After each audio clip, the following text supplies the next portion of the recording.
Okay, this lesson is just talking about being able to factor to find the roots of a quadratic.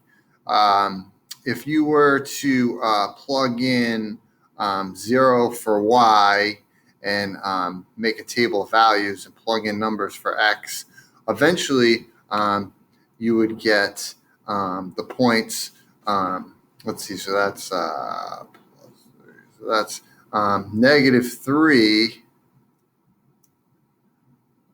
should give us 0, right? Because that's -3 squared is 9.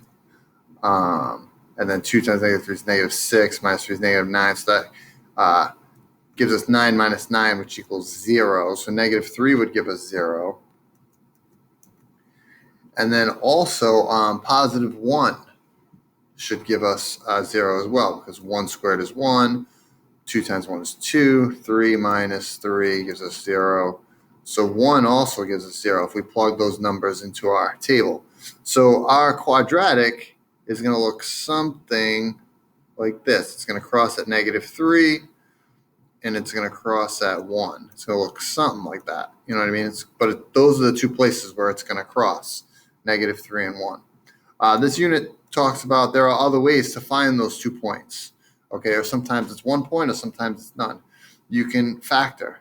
And if you remember, what times what is 12, that adds to give me -8.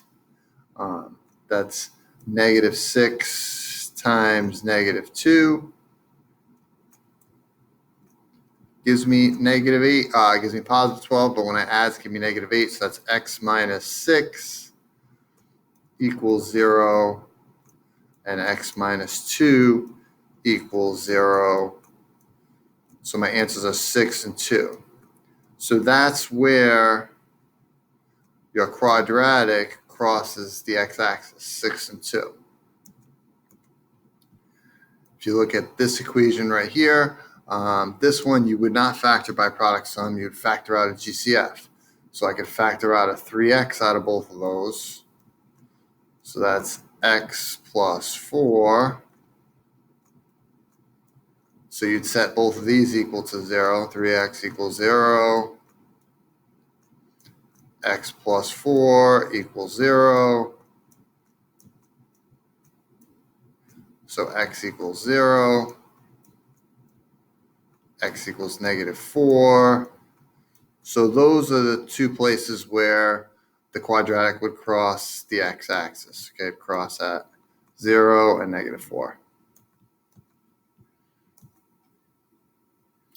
That's another product sum one. Remember, when there's a number in front of the x squared for product sum for trinomials, you're going to end up doing an extra step. If you're doing product sum, you're going to divide them by 2.